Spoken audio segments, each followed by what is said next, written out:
Hello guys, welcome to episode 9 of this tutorial.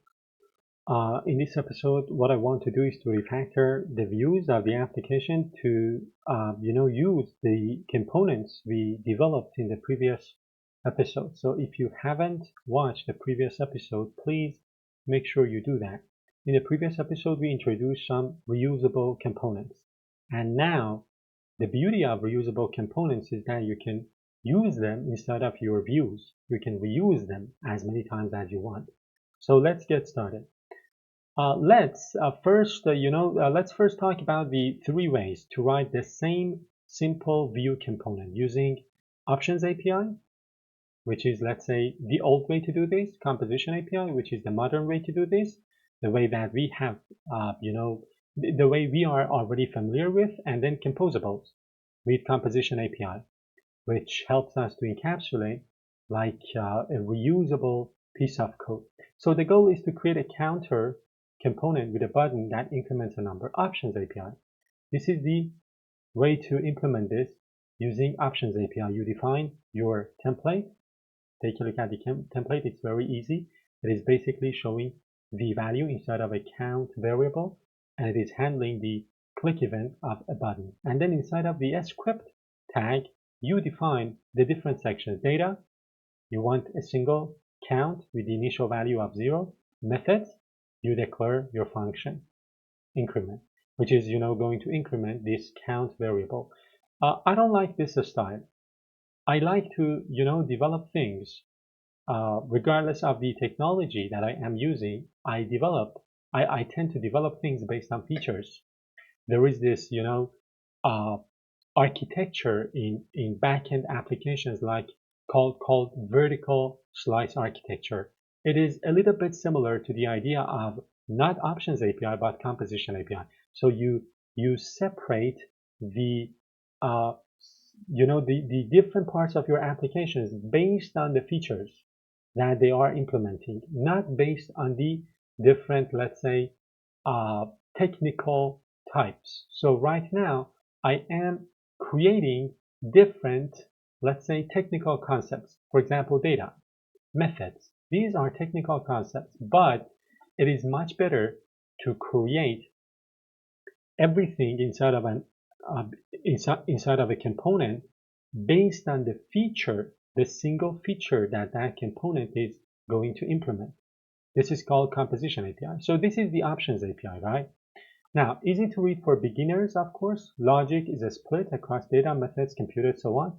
Less flexible for large or complex features. Composition API is something that we have been, developing so far. So we need the template again as before. Now here we're gonna put everything the component needs to implement the behavior. So we need one reactive variable called count with the initial value of 0. We need a function. So we do not separate, data, let's say computed, or method like the approach of Options API. We don't do that. We put everything inside of this single script setup. This is the way Composition API works. The notes. Logic is grouped by feature, not by options. More compact and modern, and easier to reuse and extract. And you know what? It is easier to read and understand. It is more readable. So with these Options API, you have a lot of nesting levels, which is something that generally you need to avoid in software development because it makes your code less readable. There is this concept called cyclomatic complexity that you can search if you want to know about. I know I have a couple of videos on my channel as well. So one, I think, beautiful thing about Composition API is that it removes that those extra indentation levels. So you've got one indentation level here, which is normal because you're inside of a function, you're inside of a scope, but there are no other extra indentation levels. So it is easier to reuse and extract, and then using composables. First, we extract logic into a composable function. This is the composable function called use counter. You're importing ref. You're creating your reactive, variable. You're creating your function, and then you're returning not only your variable but your function, and then you use it inside of a component. This is the way to do this. You're importing use counter, and then you're using increment and count. Very similar to the concept of custom hooks in React. So great for reuse across components, keeps components small and focused. Composables are like hooks in React, reusable logic containers. So I'm gonna, skip this table, right? And you can pause the video to kind of study this yourself. It's like a summary for everything we've been talking about. So there are different, let's say, features, and there are 3 different approaches to create components: code organization, readability, reusability, TypeScript support, learning curve. Take a look at the table yourself, so you will get a better understanding of the differences between these different approaches of developing components. Now let's continue refactoring our views like home view to use the employee list component. We've got this component, we've got this view. We want to start using this component inside of this view. So let me show you what I have right now. This is branch 8, the branch for the previous episode. I'm going to create episode 9. Right now, the home view, even though I have created employee list, the home view has its own list. I want to remove this. The reason is that right now this piece of logic has been created here. So we need to start using the component inside of the view.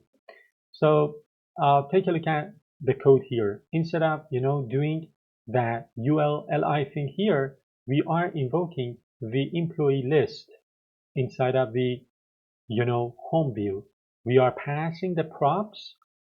The employee list component requires this prop called employees. We're passing the value to this prop using the employees array inside of our store with Pinia, and then we are handling the emit called delete with the handle delete function that we have defined here, which communicates with the store to invoke that delete employee function that we have declared inside of the store. And with unmounted, we are calling the fetch employees inside of our store. We have our instance to our store. We've got this import for employee list component, and the other pieces of code are the thing that we used to do in the previous episodes. But what I want to do is to draw your attention to the way you pass props and you handle emits. So for passing props, use colon. For handling emits, use @. Now let's get to the home view. Let's remove this and let's write the new version. I'm going to create the link to the add page, add employee page, and then I'm going to reuse the employee list component, setting the prop employees and handling the emit with add delete, and then I'm going to write the script setup section, importing the employee store, importing the employee list component, importing router link, creating my instance to the store, fetching employees when component is attached to the DOM using unmounted, and then handling delete, the delete event invoked from the employee list component. And that's it. So let me get rid of this, and I am going to uncomment this line of code, and this is the way to do this. So I am fetching my employee, and then const handle. What is the issue here? Employee list. Let me remove this. Yes. So yeah, we are, invoking the employee list component. We're setting the prop. We're reacting to the event. So I'm going to skip the explanation because we already talked about this. If you have been watching the videos, like for example, the video about adding Pinia as the store, as the state management, feature, you will understand what is happening here. Now, the add employee will use the employee form component because inside of add employee, if you take a look, the page uses this form, but we have already created a component in the previous video for this. So let's, rewrite the add employee page and let's use the employee form component. So as before, we are going to invoke the employee form, set the submit label prop, handle, the submit emit using the handle submit function defined inside of the script setup, importing the component and the store, creating the router, creating my instance to my store, creating my, handle submit function, and then that's it. So let me remove this. I am going to uncomment this. Again, the employee form, if you remember the previous episode, takes a prop for setting the label of the submit button, and then it requires like a function from the parent component to react to the submit emit or submit event. And the parent component in this case, whenever this event is triggered by the child component, is going to use the store to add that single employee to the backend API. The next step is to refactor the edit employee. In this case, we are again going to use the form that we've got, the employee form, right?